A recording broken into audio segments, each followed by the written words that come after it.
மக்கள் வணக்கம். கல் தோன்றி மண் தோன்றா காலத்தை முன் தோன்றிய மூத்த குடியாம் உலகெங்கும் வாழும் எம் தமிழ் குடிமக்கள் அனைவருக்கும் உங்கள் அம்பாள் உபாசகர் திருவிடைமருதூர் ஸ்ரீனிவாச சிவாவின் அருட்காலை வணக்கம். இன்னைக்கு நம்ம ஆன்மீக தகவலாக பார்த்துட்டு வரோம். பல தலங்கள்லாம் பார்த்துட்ருக்கோம். அதோட ஒரு தொடர்ச்சியாக திலதர்ப்பணபுரி அப்படின்னு ஒரு ஊரை பார்க்குறோம். திலதர்ப்பணபுரி அப்படிங்கிறது எங்கே இருக்குது? செதலபதின்னு சொல்கிறாங்க. இப்போ இன்றைக்கி அது ஊர் பேர் மருவி சதலபதின்னு சொல்கிறாங்க. பூந்தோட்டத்துக்கு அருகாமையில் இருக்குது. அதாவது கூத்தனூர் சரஸ்வதி அம்மன் நம்ம எல்லாம் கேள்விப்பட்டிருக்கோம். அந்த சரஸ்வதி அம்மன் கோவில்லேருந்து 2 கிலோமீட்டர் தொலைவில் இருக்கக்கூடியது இந்த திலதர்ப்பணபுரி அப்படின்னு சொல்லக்கூடிய ஊர். திலம்னா உங்களுக்கெல்லாம் தெரிஞ்சிருக்கும், எள்ளு. எள்ளுனால தர்ப்பணம் செய்கிறது, அதாவது நீத்தார் கடன் செய்கிறது அந்த ஒரு ஊர். யார் செஞ்சா? இது அந்த ஊருக்கு ஒரு மகத்துவம் இருக்கணும் இல்லைங்களா? ராமபிரான் சீதா பிராட்டியை தேடி போயிட்டுருக்கார். எங்கே? ராமேஸ்வரத்தை நோக்கி போயிட்டுருக்கார். அப்படி போகும்பொழுது இந்த திலதர்ப்பணபுரி வழியாக போகிறாரு. அப்போ அவரது தந்தையான தசரத சக்கரவர்த்தி காலமானது கேள்விப்பட்டு அங்கே அவரது தந்தையாருக்கு தர்ப்பணம் செய்கிறார். அவருக்கு தர்ப்பணம் பண்ணணும் இல்லைங்களா? அது அந்த ஊரில் வந்து பண்ணுறாரு. அதனால் அந்த ஊருக்கு ரொம்ப விசேஷம் உண்டு. அந்த ஊர் சுவாமி பேர் முக்தீஸ்வரர் அப்படின்னு பேர். ஸ்வர்ணவள்ளி தாயார் அம்பாள் பேர். அங்கே உலகத்திலேயே எங்கேயும் இல்லாத ஒரே ஒரு விஷயம் அங்கே இருக்குங்க. அதாவது ஆதி விநாயகர்னு சொல்லக்கூடிய பிள்ளையார் அங்கே இருக்கார். இது நீங்கள் எந்த ஊரில் போய் உலகத்தில் பார்த்தாலும் சரி, பிள்ளையாருக்கு முகம் எப்படி இருக்கும்? யானை முகத்தோடு இருக்கும். 5 கரத்தனை ஆணை முகத்தினைன்னு சொல்கிறோம் இல்லைங்களா? ஆணை முகத்தினைன்னு தான் சொல்கிறோம். ஆனால் அந்த ஊரில் மட்டும்தான் மனித முகத்தோடு இருப்பார் விநாயகர். சிவபெருமான் அவரது தலையை கொஞ்சி போடுறதுக்கு முன்னாடி இருந்த காலத்தில் எப்படி பிள்ளையார் இருந்தாரோ, அந்த ஜடாமுடியோட குரு பகவான் இருப்பார்ல, தட்சிணாமூர்த்தி எப்படி காட்சி, அந்த மாதிரி ஜடாமுடியோட அழகாக உட்காந்துருப்பார். நான் போய் சேவிச்சிருக்கேன் அந்த ஸ்தலத்தை. அழகாக இருக்கும் பிள்ளையாரை பார்க்கவே. சின்ன பையன் ஒருத்தர் முருகன் மாதிரி ஒரு வயசில் உட்காந்த மாதிரி அழகாக இருக்கும் பிள்ளையார். அந்த பிள்ளையாரை பார்க்கறதுனால நமக்கு என்ன கிடைக்கும்? அந்த பிள்ளையார் நமக்கு என்னென்ன தடைகள்லாம் இருக்கோ அது எல்லாத்தையும் உடச்சி எறிஞ்சிருவாராம் அந்த விநாயகர். அதனால தான் அவருக்கு ஆதி விநாயகர் அப்படின்னு பேர். இந்த ஆதி விநாயகர் ஸ்தலம் சிவபெருமான் முக்தீஸ்வரர் அப்படின்னு சுவாமி. இப்போ அங்கே நாம் தர்ப்பணம் செய்கிறது அப்படிங்கிறது செஞ்சோன்னா, நமது நீத்தார் கடன் அப்படிங்கிறது செய்யும் பொழுது அது யாருக்கு போகணுமோ, நம்ம முன்னோர்கள் இருக்காங்க இல்லையா, அவங்களாம் மேலுலகத்தில் இருக்காங்க, அவங்களுக்கு அந்த தண்ணி போய் சேர்ந்துடும் அப்படிங்கிறது ஐதீகம். அது நிதர்சனமாகவும் நடக்குது. ஏன்னா அங்கே போய் பண்ணவங்கள்லாம் வாழ்க்கையில், ஏன்னா முன்னோர்கள் சாபம்னு சொல்லுவாங்க, அது சாபம் கிடையாது. முன்னோர்களுக்கு நாம் முறையாக எதுவும் செய்யாததுனால என்ன ஆகும்னா அவங்க தாகம் தீராது. இந்த தாகம்ங்கிறது நம்ம இங்கே இருக்கிறவங்களுக்கே இந்த வெயிலெல்லாம் பாருங்கள் எப்படி வெயில் அடிக்குது. அக்னி நட்சத்திரம் வேறு நடந்துகிட்டு இருக்குது. மயக்கம் வந்துடுது. 10 மணிக்கு மேலே வெளில போனாலே தலையை சுற்றிட்டு வருது. இப்போ நமக்கெல்லாம் இப்படி இருக்குது. அவங்க உலகம், நீத்தார் உலகம் எங்கே இருக்குது? பூமியிலேருந்து சூரியனை நோக்கி செல்லக்கூடிய அந்த பகுதியில் ஒரு 55 லட்சம் கிலோமீட்டர் தொலைவில் இருக்குதுன்னு சொல்கிறாங்க. அது அந்த அனுமத் சாலிசால கூட அந்த வரி வருது. இப்போ அந்த இடத்துல இருக்கக்கூடிய அவங்களுக்கு நெருப்பின் அந்த சூரியனோட உக்கரம் எப்படி இருக்கும், அதனால் அவங்களுக்கு ஏற்படக்கூடிய தண்ணீர் தேவை எப்படி இருக்கும்னு பாருங்கள். தொண்டை வறண்டு இருக்கும். இப்போ நமக்கு இந்த அமாவாசை காலங்கள்லேயோ இல்லை அவங்களோட திதி நாட்கள்லையோ வருவாங்க. இப்படி வரும்பொழுது அவங்களுக்கு நம்ம நீத்தார் கடன் என்ன பண்ண போகிறோம்? ஒன்றும் இல்லை. 1 கிலோ அரிசி, 2 வாழைக்காய், கொஞ்சம் எள்ளு தண்ணி வச்சு வெத்தலைப்பாக்கு துளசி வைக்கணும். முக்கியமாக ₹1 காயின், இல்லைன்னா உங்களால் முடிஞ்சது ₹101 ₹500 வச்சு ஒரு ஐயருக்கு கொடுக்க போகிறீங்க. இதை செஞ்சிங்கன்னா அவங்களுக்கு அந்த தண்ணி போய் சேர்ந்துடும். அதை செய்யாததுனால என்ன ஆகுது? நிறைய குடும்பங்களில் அவங்க ஆசீர்வாதம் பண்ணணும் இல்லைங்களா? நம்ம முன்னோர்கள் என்ன பண்ணணும்? நம்மளை ஆசீர்வதிக்கணும். அப்போ அந்த மாதிரி நம்ம செய்யும் பொழுது நமக்கு அவங்களோட ஆசீர்வாதம் அவங்களுக்கு தண்ணி போய் சேர்ந்துடும். அந்த ஐயருக்கோ கொடுக்கும் பொழுது தண்ணி போய் சேர்ந்துடும். அப்போ நமக்கு அந்த ஆசீர்வாதத்தில் என்ன ஆகும்? நமக்கு தடைகள்லாம் உடைப்பட்டுரும். நமக்கு கிடைக்க வேண்டியது, நியாயமாக கிடைக்க வேண்டியது கண்டிப்பாக கிடைக்கும். ரொம்ப நாள் ஏக்கத்தோடு இருந்தவங்களுக்கு பிள்ளை பிறக்கும். நல்ல வேலை இல்லையே நினச்சவங்களுக்கு நல்ல வேலை கிடைக்கும். கல்யாணமே ஆகலையே அப்படின்னு நினச்சவங்களுக்கு கண்டிப்பாக திருமணம் நடக்கும். இது போல் வாழ்க்கையில் பல சந்தோஷமான சம்பவங்கள்லாம் நடக்கணும் அப்படின்னா நீத்தார் கடனை சரிவர செஞ்சாலே அவங்களுக்கு எந்த பிரச்சனையும் இல்லைங்க. அது அனுபவத்திலையும் நானும் பார்த்துட்டேன். எனக்கு கஷ்டமான காலங்கள்லாம் நான் வந்து என்னோட எவ்வளோ கஷ்டமாக இருந்தாலும் இந்த அப்பாவுக்கு செய்யக்கூடிய அந்த தர்ப்பணம் அப்படிங்கிறது அமாவாசை தர்ப்பணம்லாம் நான் கூட மறந்துடுவேன். எங்கள் வீட்டுக்காரம்மா வந்து பண்ணியே ஆகணும் அப்படின்னு நிற்பாங்க. அமாவாசை ஒழுங்காக காலைல குளிச்சுட்டு இந்த முறையாக செய்யணும் அப்படிங்கிறதுல அவங்க ரொம்ப இதுவாக இருப்பாங்க. ஸ்ட்ரிக்டாக அதை சொல்லிடுவாங்க. அதனால் அது செய்கிறதுனால நமக்கு நல்லது தான் நடக்குது. அதுக்கப்புறமா இருக்கக்கூடிய காலங்கள்லாம் பார்த்திங்கன்னா மேன்மை தான். எப்படி நம்ம அந்த நீத்தாருக்கு செய்யக்கூடிய நான் ஒரு ஐயரை வச்சு அவருக்கு வாழைக்காய், அரிசி எல்லாம் வச்சு ஒரு புளி, எண்ணெயெல்லாம் வச்சு கொடுத்து ஒரு ரூ. 500 தானம் பண்ணிடுவேன். அப்படி பண்ணும்பொழுது அமாவாசைக்கு அமாவாசை செய்கிறதுனால ஒரு மேன்மையான பலன்கள் எனக்கு அலுவலகத்துலேயும் சரி, வேலை பார்க்குற இடமும் வீட்லேயும் சரி, எல்லா விதத்துலேயும் நல்ல பலன்களே நடந்துகிட்ருக்கு. அது நீங்களும் அதை பெறணும் இல்லையா? அதுக்காக தான் உங்களுக்கும் சொல்கிறேன். நம்ம மக்கள் டிவி நேயர் எல்லோருமே அதை பெற்று ஆனந்தமடையணும். இந்த ஸ்தலம் திலதர்ப்பணபுரி அப்படிங்கக்கூடிய சிதலபதி அப்படிங்கிற அந்த ஸ்தலத்துக்கு போய் வாங்க. அங்கே ராமபிரான் அங்கே செஞ்ச அந்த தர்ப்பணத்தை எள்ளு பிண்டம் அதை போட்டு அதை நீங்களும் செய்யலாம். செஞ்சு வாழ்க்கையில் இருக்கக்கூடிய தடைகளெல்லாம் நிவர்த்தி செய்யுங்க. இன்னொன்று அந்த ஆதி விநாயகர் இருக்கார் இல்லையா, அவர் உங்களுக்கான பல நல்லதை அங்கே செய்யறதுக்கு காத்துட்ருக்கார். ஆதி விநாயகர் என்ன பண்ணுறாரு, வெளிநாடு போகிறதுக்கு பாக்கியம் இருக்கு இல்லையா, அப்படி வெளிநாடு போகக்கூடிய எதிர்பார்த்து காத்துட்ருக்கக்கூடியவங்களுக்கெல்லாம் விசா கிடைக்கல, சரியான ஒரு அப்பாயின்மெண்ட் ஆர்டர் வரல, அப்படிலாம் இருக்கிறவங்க தான் குழந்தைக்கு வந்து அங்கே பர்மனெண்ட் விசா கிடைக்கல, இதுபோல் பல தடைகள் இருக்கும். அந்த ஆதி விநாயகரை தரிசனம் பண்ணிட்டு வந்துட்டா உடனே அவங்களுக்கு வெளிநாட்டு யோகம் நிச்சயமாக நடக்கும். இது 100% உண்மை. ஆதி விநாயகரை தரிசனம் பண்ணிட்டு வந்தோடனே எனக்கு வெளிநாட்டுக்கு போகக்கூடிய வாய்ப்பு கிடச்சிது. ஆனால் நான் போகக்கூடாதுன்ற ஒரு முடிவோடு இருந்தனால தான் அதை நான் ஏற்றுக்கல. இது நல்ல பலன்கள் நடக்கும் அப்படிங்கிறத நம்புங்க. இதுபோல் திலதர்ப்பணபுரி போயிட்டு வாங்க. அது நம்ம கூத்தனூருக்கு அருகிலேயே இருக்கக்கூடிய ஸ்தலம். கூத்தனூர் போகும்பொழுது அந்த ஸ்தலத்துக்கு போயிட்டு வாங்க. தேவார திருத்தலம்லாம் சொல்கிறோம் இல்லையா, தேவார பாடல் பெற்ற திருத்தலங்களில் அது 175வது திருத்தலமாகும். அந்த தலத்துக்கு போயிட்டு வாங்க. சம்பந்த பெருமானால் பாடல் பெற்ற தலம். நல்ல பலன்களை பெறுவோம். இனி 12 ராசிகளுக்கான ராசி பலன்களை இனி பார்க்கலாம். 15/5/2024 குரோதி வருடம் வைகாசி மாதம் 2ஆம் நாள் வசந்த ருது புதன்கிழமை. இன்னைக்கு சப்தமி திதி காலையில் கொஞ்சம் இருக்குது, அதுக்கப்புறம் அஷ்டமி திதி வந்துடுது. நட்சத்திரம் ஆயில்யம், அதுக்கப்புறம் மகம் நட்சத்திரம் வந்துடுது. விருத்தி யோகம் வணிஜை கரணம். இன்றைக்கி கீழ்நோக்கு நாள்.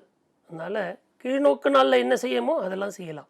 அதாவது வானம் பறிக்கிறது, கிணறு தோன்றது, அதெல்லாம் இன்றைக்கி செய்யலாம். மேல்நோக்கு நாளுக்குள்ளதில் செய்யக்கூடாது. வடக்க சூளம், பரிகாரம் பால். இனி 12 ராசிகளுக்கான ராசி பலன்களை நாம் பார்ப்போம்.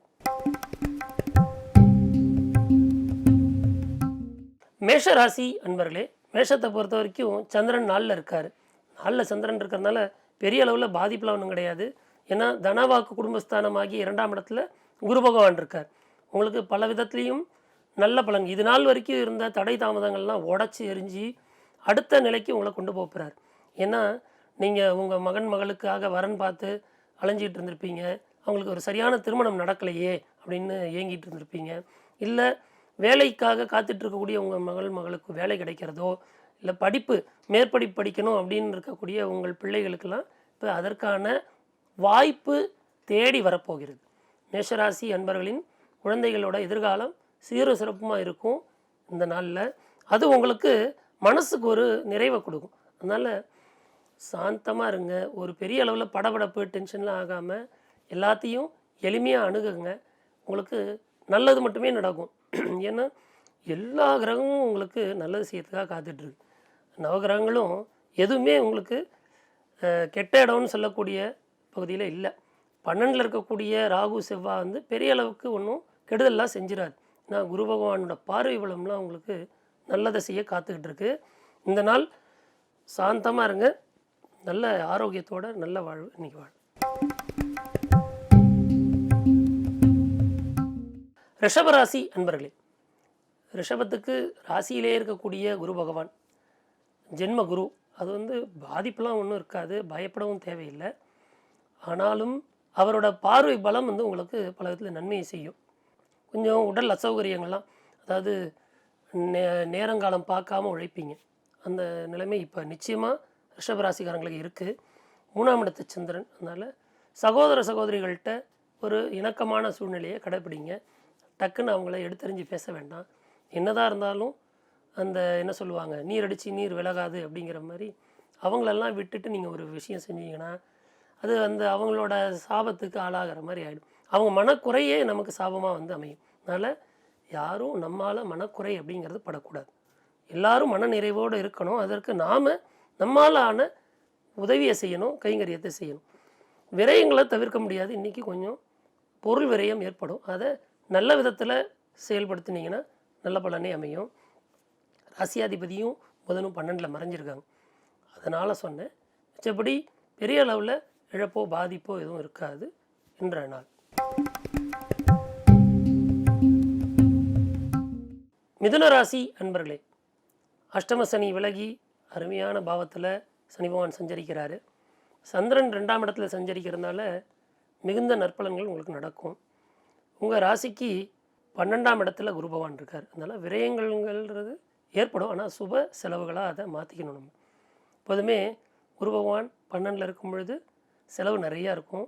ஏன்னா இப்போ இத்தனை நாள் அஷ்டமத்து சனினால் கஷ்டப்பட்டவங்களுக்கு இப்போ கிடைக்கக்கூடிய ஒரு புது தொழில் முயற்சி, அதனால ஆதாயம், இல்லை ஒரு புது வியாபாரம் முயற்சி செஞ்சிங்கன்னா அது நல்லது நடக்கும். அதே போல் வேலை பார்க்கக்கூடிய இடங்களில் உங்களுக்கு ப்ரொமோஷன், அது பணி நிரந்தரம், அதை போல் ஒரு நல்ல சம்பவங்கள்லாம் நடக்கும். வேலையே இல்லாமல் இருந்தவங்களுக்கும் புது வேலை கிடைக்க வாய்ப்பு இருக்குது. இதனால் என்ன ஆகும், நிறைய பொருள் வரவு இருக்கும். அதே போல் பொருட்செலவுகளும் இருக்கும். அது சுப செலவுகளாக மாற்றிக்கிறது உங்கள் கையில் தான் இருக்குது. மிதுனராசி எல்லாருக்குமே மற்றவங்க மேலே ஒரு கரிசனம் காட்டக்கூடியவங்க, எல்லோரும் நல்லா இருக்கணும்னு நினைக்கிறவங்க நீங்கள். அதனால் இந்த பரிவோட அந்த பாசத்தோட உங்கள் குடும்பத்தார்ட்டையும் சரி, உங்கள் நண்பர்கள்ட்டையும் சரி நீங்கள் நடந்துக்கக்கூடிய அந்த முறைகள்லாம் அவங்களுக்கு உங்கள் பேரில் ஒரு நல்ல மதிப்பை கொடுக்கும். அதனால் வாழ்க்கையில் ஒரு மேன்மையான பலன்களை நீங்கள் நிச்சயமாக அடைவீங்க. கடகராசி அன்பர்களே, ராசியிலேயே சஞ்சரிக்கக்கூடிய சந்திர பகவான் 11ஆம் இடத்துல இருக்கக்கூடிய குரு பகவான். ராசியில் சந்திரன் சஞ்சரித்தா என்ன பண்ணும், கொஞ்சம் உடல் அசௌகரியம், கொஞ்சம் வெயிலெலாம் அடிக்குது, கொஞ்சம் பார்த்து போயிட்டு வாங்க. டக்குன்னு மயக்கம் வரும், கிருகிருன்னு வரும், பயந்துருவீங்க. டாக்டரை பார்க்கலாமா, அவரை பார்க்கலாமா, இவரை பார்க்கலாம்னு நினைக்காதீங்க.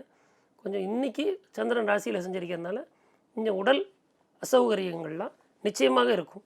எல்லாருக்குமே அது ஒரு ஜென்ம ராசியில் எந்த கிரகம் வந்து பிரவேசிக்கும் பொழுதும், அது ரொம்ப ராசிநாதனாகவே இருந்தால் கூட ஒரு சிறு சிறு உடல் உபாதைகள் ஏற்பட்டு மறையும். அதற்காக பெரிய அளவுக்கு பயப்படவும் தேவையில்லை. நீங்கள் இன்றைக்கி செய்யக்கூடிய விஷயங்கள்லாம் நல்ல செயலாகவே செய்யுங்க. எப்போதுமே நீங்கள் நல்லது தான் செய்வீங்க. புதுசாக யாருக்காவது ஒரு ஏழை மாணவனுக்கு பள்ளி கல்விக்கு உதவி செய்கிறதுனா செய்யுங்க. அதை போலலாம் செஞ்சிங்கன்னா உங்களுக்கு அஷ்டமத்து சனியோட அந்த பாதிப்பு இருக்காது. வயதான முதியவர்கள்லாம் இருக்காங்க, பிள்ளைகளால் கைவிடப்பட்ட முதியோர்கள், அந்த அப்படி இல்லைன்னா கூட நீங்கள் அந்த முதியோர் இல்லத்தில் இருக்கக்கூடிய வயதான பெரியவங்களுக்கெல்லாம் போய் உங்களால் இயன்ற ஏதோ சின்ன உதவியை செய்யலாம். அது உங்களுக்கு நல்லது செய்யும். சனி பகவான் எப்போதுமே அவங்கள்ட்ட தான் உறைஞ்சிருப்பார். எங்கே இருப்பார், குப்பமேடு, இந்த மாதிரி முதியவர்கள், இயலாதவர்கள், அதாவது அந்த என்ன சொல்லுவாங்க, கைகால் விளங்காதவங்க, அதுபோல் உடல் ஊனமுற்றோர், அவங்களுக்கெல்லாம் நீங்கள் மாற்றுத்திறனாளிகளுக்கெல்லாம் உதவிகள்லாம் செஞ்சிங்கன்னா உங்களுக்கு பல விதத்துலேயும் நல்ல பலன்கள் வரும். அஷ்டமத்து சனியோட தாக்கம் அறவே இருக்காது. ஏன்னா லாபஸ்தானத்தில் இருக்கக்கூடிய குரு பகவான் உங்களுக்கு நிறைய கொடுக்குறாரு இல்லைங்களா. தடை தாமதத்தை விளக்கறதுக்கு இந்த செயல் செஞ்சிங்கன்னா அஷ்டமத்து சனி பெரிய அளவில் உங்களுக்கு பாதிப்பை தரமாட்டார். சிம்மராசி அன்பர்களே, சிம்மத்தை பொறுத்த வரைக்கும் ராசி அதிபதி ரொம்ப சிறப்பான இடத்துல இருக்கார். அதனால் உங்களுக்கு பெரிய மேன்மையான பலன்கள் நடக்கும். செவ்வாயோட வீட்டில் இருக்கிறது என்ன தான் 8 மறைவிடம் அப்படின்னா கூட அது வந்து பெரிய அளவுக்கு உங்களுக்கு பாதிப்பெல்லாம் செய்யாது.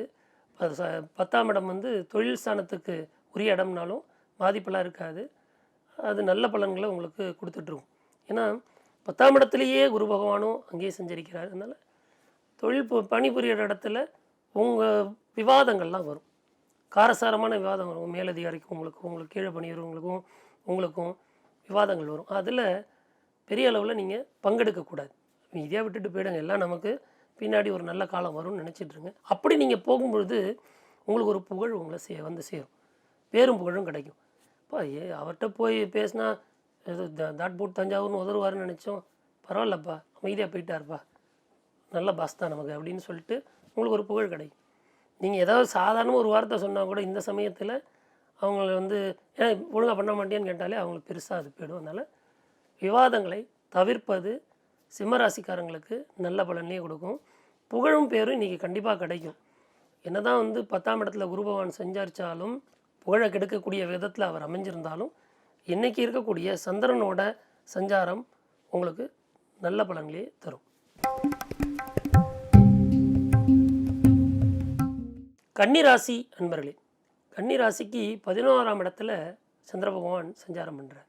11ல் சந்திரன் சஞ்சாரம் பண்ணும்பொழுது எதை தொட்டாலும் துலங்கும். அதனால் பெரிய நீங்கள் யாருக்காவது ஒரு யோசனை சொன்னீங்கன்னா அவங்களுக்கு அது கிளிக் ஆகிடும். அப்பா அது நடந்துருச்சுப்பா, நீ சொன்ன பாரு, நீ சொன்னதை கேட்கணும் போல இருக்குது அப்படின்னு உங்கள்கிட்ட சொல்லுவாங்க. அந்தளவுக்கு உங்களுக்கு நல்ல பலன்கள்லாம் நடக்கும். என்ன தான் ராசி அதிபதி அதே போல் உங்கள் ராசி அதிபதிக்கு நட்பு கிரகமான சுக்கிரன் எல்லாம் 8ல் மறைஞ்சிருந்தாலும் உங்களுக்கு குரு பகவான் அப்பேற்பட்ட அபரிமிதமான செல்வ வளங்களையும் வாழ்க்கையில் இன்பகரமான நிகழ்வுகளையும் உங்கள் குடும்பத்தில் நல்ல சுப நிகழ்ச்சிகளையும் நடத்தி கொடுக்கறதுக்கு காத்துக்கிட்டு இருக்கார். அதனால் கன்னிராசி என்பவர்களுக்கெல்லாம் 9ஆம் இடத்து குரு பெரிய அளவில் மங்களகரமான சுபகரமான நிகழ்வுகளையும் வீட்டில் செஞ்சிகிட்டு இருப்பார். தைரியமாக இருங்க. இதனால் வரை நீங்கள் பட்ட இன்னல்களுக்கும் கஷ்டங்களுக்கும் ஒரு விடிவு காலம் இப்போ வருது. உங்களோட யோசனைகளை கேட்டு மற்றவங்கள்லாம் வெற்றி பெறுவாங்க. உங்களோட யோசனை உங்கள் குடும்பத்தாருக்கு அது உங்களோட நீங்கள் செய்யக்கூடிய அந்த அறிவுரைகள்லாம் அவங்களுக்கு ஏற்புடையதாக இருக்கும், நல்லதே நடத்தி கொடுக்கும். துளாராசி அன்பர்களே, துலாத்துக்கு அஷ்டமத்தில் குரு இருக்கார், சூரியன் அங்கே வந்து உட்காந்துறாரு. உங்களுக்கு லாபஸ்தானத்துக்கு அதிபதியாகிய சூரிய பகவான் 8ல் வந்து மறையிறார். அதனால் கிடைக்கக்கூடிய லாபங்கள் அப்படின்னு பண வரவெல்லாம் கொஞ்சம் தடை தாமத்துக்கு பின்னாடி அவர் அங்கேருந்து 9ஆம் இடத்துக்கு போகும்பொழுது வர வாய்ப்பு இருக்குது. இப்போ மனசு ஒரு குழப்பமான மனநிலையில் இருக்கும். ஏன்னடா நம்ம மகளுக்கு காலேஜ் ஃபீஸ் கட்ட முடியலையே, பையனுக்கு ஸ்கூல் ஃபீஸ் கட்ட முடியலையே அப்படி இப்படின்னு வருத்தத்தோடு இருக்கிறவங்கெல்லாம் கொஞ்சம் பொறுமையை கடைபிடிக்கிறது நல்லது. அஷ்டமத்து குரு வந்து மறைந்த குரு நிறைந்த தனலாபத்தை நிச்சயமாக கொடுப்பாரு. இப்போ சூரியனும் அதோடு சேர்ந்துருக்கார் இல்லைங்களா, அதனால் ஒரு சின்ன கால இடைவெளி உங்களுக்கு நடந்துகிட்டு. அதனால் பெரிய குழப்பத்தெல்லாம் தவிர்க்கணுன்னா இறை வழிபாட்டில் கவனம் செலுத்துங்க. இறைவனை தவிர உங்களோட மனசை நிம்மதி அடைய வைக்கிறதுக்கோ உங்களுக்கு நல்ல ஒரு ஆறுதல் கூறுவதற்கோ வேறு உற்ற துணை கிடையாது. உற்றார் உறவினர்களோ குடும்பத்தாரோ யாரும் பக்கத்தில் இருந்து ஆறுதல் சொன்னால் கூட உங்களுக்கு இறைவனது சமீபந்தான் நல்ல பலன்களை கொடுக்கும். அதனால் குழப்பத்தை தவிர்க்க இறைவனோட அந்த பக்தியிலேயே ஈடுபட்டுருங்க. விருச்சிக ராசி அன்பர்களே, 9ஆம் இடத்து சந்திரன் உங்களுக்கு பல விதத்துலையும் நன்மை செஞ்சிட்ருக்காரு. அதே போல் குரு பகவான் 7ல் வேறு வந்துட்டார். நீண்ட நாள் தடை தாமதங்களோட இருந்த திருமண வாழ்க்கையெல்லாம் இப்போ கைகூடி வரும். இந்த 13 வயது பருவத்தினருக்கெல்லாம் நிச்சயமாக ஒரு கல்யாண பாக்கியம் அப்படிங்கிறது இப்போ ஏற்படும். முயற்சி செஞ்சிங்கன்னா டக்குன்னு உங்கள் மகனுக்கோ மகளுக்கோ இல்லை உங்களுக்கோ நீங்கள் முயற்சி செஞ்சீங்கன்னா நிச்சயமாக கல்யாணம் பிராப்தம் அப்படிங்கிறது அமையும். ஏதாவது ஒரு பெண் ஜாதகம் யாரோ ஒருத்தர் கொண்டு வருவாங்க, ஏதோ பேசிகிட்டு இருப்பீங்க, அவங்களுக்கு பிடிச்சி போயிடும். உடனே நம்ம முகூர்த்தம் வச்சுக்கலாமா இல்லை நிச்சயார்த்தம் வச்சுக்கலாமா அப்படின்னு கேட்பாங்க. அந்த அளவுக்கு வேகமாக நடக்கக்கூடிய ஒரு நாளாக இன்றைக்கி சொல்லலாம். நீங்கள் என்ன எதிர்பார்த்துருந்தீங்களோ அதுக்கு முழுசாக அந்த எதிர்பார்ப்பு நிறைவேறக்கூடிய வகையில் அமையும். ஏதோ ஒன்று நமக்கு கல்யாணம் ஆக போகுதுன்னு ஏதோ ஒன்று ஏப்ப சாப்பையாக போய் கல்யாணம் பண்ணிட்டோம் அப்படின்னு மனசு நினைக்கக்கூடாது இல்லையா. நான் இப்படி நினச்சேன், நான் இவ்வளோ சம்பளம் வாங்குகிறேன், அதை பாரு மாப்பிள்ளை இவ்வளோ கம்மியாக வாங்குறாரு அப்படிலாம் இல்லாமல் தன் தகுதிக்கு ஏற்ற வகையில் ஒரு மன வாழ்க்கை இல்வாழ்க்கை அமைத்து கொடுக்கக்கூடிய நாளாக இருக்குது. ஏன்னா குரு பகவான் சரியான கலத்தரஸ்தானத்தில் 7ஆம் இடத்துல உட்காந்து உங்கள் ராசியே பார்க்கறதுனால அருமையான நல்ல பலன்கள்லாம் உங்களுக்கு நிச்சயமாக நடக்கும். அதை நம்பி நீங்கள் தைரியமாக எல்லா முயற்சியும் செய்யலாம். இன்று தனுசு ராசி அன்பர்களே, இன்றைக்கி கொஞ்சம் சந்திராஷ்டமம் இருக்குது. அதனால் கொஞ்சம் உங்களோட பேச்சு வீரியத்தை குறைச்சிக்கோங்க. போய் எங்கே பார்த்தாலும் உதறி பேசுகிறது இந்த அட்பட்டும் பேசாதீங்க, அமைதியை கடைப்பிடிங்க. மிச்சபடிக்கு எல்லா விதத்துலையும் நல்லது செய்யக்கூடிய விதத்தில் உங்களுக்கு எல்லா கிரகமும் அமைஞ்சிருக்கு. ராசி அதிபதியும் சரி, உங்களுக்கு பாக்கியஸ்தானத்து அதிபதியும் சரி, எல்லாருமே உங்களுக்கு நல்லது மட்டுமே செஞ்சிட்ருக்காங்க. உங்கள் பாக்கியஸ்தானத்தில் ராகு செவ்வாய் உட்காந்துருக்கிறது அது உங்கள் ராசிக்கு நல்லதை தான் செஞ்சிகிட்டு இருக்கு. அதனால் புது வண்டி வாகன சேர்க்கை நிச்சயமாக ஏற்படும். சாதாரண ஒரு வண்டி 2 வீலர் வச்சுருக்கிறவர் ஒரு பெரிய ஹை எண்ட் மாடல் கார் வாங்க வாய்ப்பு இருக்குது. அதனால் அதை முயற்சி செஞ்சிங்கன்னா அதற்கு லோன் போட்டும் வாங்கலாம். கையிலே உங்களுக்கு அதற்கான பொருளும் இருக்கும். அதை கொடுத்து நீங்கள் வாங்கக்கூடிய அந்த ஒரு தைரியமும் ஒரு பலமும் உங்களுக்கு இருக்கக்கூடிய நாளாக இருக்குது இந்த நாள். அதனால் சந்தோஷம் மட்டுமே இந்த நாள் நீடிச்சிருக்கும். கவலைப்படாதீங்க. மதியத்துக்கு மேலே அந்த சந்திரன் வந்து மாறிடுறாரு. அதனால் நற்பலன்களே நடக்கும். மகர ராசி அன்பர்களே, 7ஆம் இடத்து சந்திரன் பெரிய பாக்கிய அனுகூல ஸ்திரமான ஒரு சொத்து சேர்க்கை இதெல்லாம் உங்களுக்கு பண்ணி கொடுத்துட்ருக்காரு. இன்றைக்கி அதை அதுக்கான ஒரு முயற்சி செய்யுங்க, நடந்துடும். ஏதோ ஒரு சொத்து சேர்க்கையோ ஏதோ ஒரு பழைய பூர்வீக இடத்தை விற்று அதுலேருந்து வரக்கூடிய லாபமோ எல்லாம் வந்து சேர்ந்துடும். ஏதோ ரொம்ப நாளாக விற்காமல் கிடந்தது, அண்ணன் தம்பிக்குள்ள சண்டை, இந்த சொத்து விற்காமல் இருக்குது அப்படின்லாம் நினச்சிட்டு இருந்தீங்கன்னா அதற்கு ஒரு முடிவு ஏற்படக்கூடிய நாளாக இன்றைக்கி சொல்லலாம். ஏன்னா பூர்வ புண்ணியஸ்தானம் பலமாக இருக்குது. உங்களுக்கு குரு பகவான் அங்கே உட்காந்துருக்கிறது மிகுந்த நற்பலன்களையே கொடுக்கும். மேலும் உங்களுக்கு ராசிக்கு 2ஆம் இடத்துக்கும் உங்கள் ராசிக்கும் அதிபதியான சனி பகவான் ஆட்சி பலம் பெற்று குடும்பஸ்தானத்தில் தன வாக்குஸ்தானத்தில் இருக்கார். உங்கள் சொல்லுக்கு நீங்கள் வேலை பார்க்குற இடத்துல மதிப்பு இருக்கும். உங்களோட சொல்லுக்கு உங்கள் குடும்பத்தில் பெரிய அளவில் மதிப்பு மரியாதையும் இருக்கும். அவரே சொல்லிட்டார்ப்பா, அப்புறம் அந்த வார்த்தையை மீறக்கூடாது அப்படின்னு உங்கள் சகோதரர்களோ உங்கள் சொந்தக்காரங்களோ சொல்லுவாங்க. இல்லை உங்கள் வீட்டில் இருக்கக்கூடிய பிள்ளைகளோ மனைவியோ கணவனோ இருந்தாலும் அப்பா சொல்லிட்டாங்க, அம்மா சொல்லிட்டாங்க, அதை மீறக்கூடாது அப்படின்னு அந்த சொல்லுக்கான பலம் இன்றைக்கி அதை நீங்கள் இன்றைக்கி பார்ப்பீங்க கண்கூட. மகர ராசிக்காரங்களுக்கு பெரிய பொருள் சேர்க்கைன்றது நடக்க போகிற காலம். கூடிய விரைவில் ஏதோ ஒரு தன வரவு உங்களை வந்து அடைய போகிறது. அது ஒரு நிலம் மண் மனையாக இருக்கலாம், ஒரு வீடாக இருக்கலாம், சொத்து பார்ட்டிஷனாக இருக்கலாம், ஏதோ நடக்க போகுது. கும்பராசி அன்பர்களே, கும்பத்து ராசிக்கு 6ஆம் இடத்துல சந்திர பகவான் சஞ்சாரம் பண்ணுறாரு. 3ல் இருக்கக்கூடிய செவ்வாய் ராகு அவங்களும் உங்களுக்கு ஒரு தைரியத்தையும் தன்னம்பிக்கையையும் எதில் போனாலும் ஜெயிச்சிடலாம் அப்படிங்கிற ஒரு அந்த நிலை மனோபாவத்தை கொடுப்பாரு. கண்டிப்பாக குரு பகவான் நாளில் சஞ்சரிக்கும் பொழுது 4ஆம் இடத்து குரு நல்லதை தான் செய்வார், கெடுபலனே வராது. மொத்தத்துலேயும் கும்பராசிக்கு மிக பிரமாதமாக இருக்கக்கூடிய நாளாக இருக்குது. இன்றைக்கி நீங்கள் என்ன விரும்புகிறீங்களோ அதை அடைஞ்சிருவீங்க. விரும்பக்கூடியதை அடையக்கூடிய ஒரு நாளாக இன்றைக்கி சொல்லலாம். ஒரு வீடு வாங்கணும் அப்படின்னா கண்டிப்பாக நடக்கும். ஏதோ ஒரு செலவு செய்யணும், அது மூலிமா ஒன்று வாங்கணுன்னா அதை வாங்கிடுவீங்க.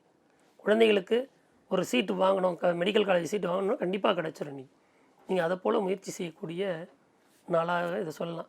இந்த ஆண்டு முழுவதுமே இந்த 2 வருஷத்துக்கு மிகவும் நற்பலன்களை கொடுக்கக்கூடியதாக உங்களுக்கு அமைஞ்சிருக்கு. கும்பராசி எல்லாருக்குமே அந்த பூர்ண கும்ப மரியாதைன்னு சொல்லுவோம், அதை எதிர்பார்த்து காத்துட்ருக்கவங்க தான் இந்த கும்பராசிக்காரங்க. தான் வாயில் எதை வேணாலும் கண்ணாமனான்னு பேசுவாங்க. ஏன்னா சனி வந்து வாக்குஸ்தானத்துக்கும் அங்கே உட்கார்றாரு, மகரத்துக்கு வாக்குஸ்தானத்துக்கும் மறைவிடத்துக்கும் அவர் தான் அதிபதி. நல்லா எதையாவது கண்ணாமனான்னு பேச வேண்டியது பேச. ஆனால் வளர்னதுக்கும் மரியாதையெல்லாம் இருக்காதுன்னு நினச்சிட்டு இருப்போம். ஆனால் உங்களையும் 4 பேர் வராருப்பா பெரியவர் அப்படின்னு சொல்லி வழிபடக்கூடிய அந்த ஒரு நிலையை உங்களுக்கு கொடுப்பாங்க இன்னைக்கு.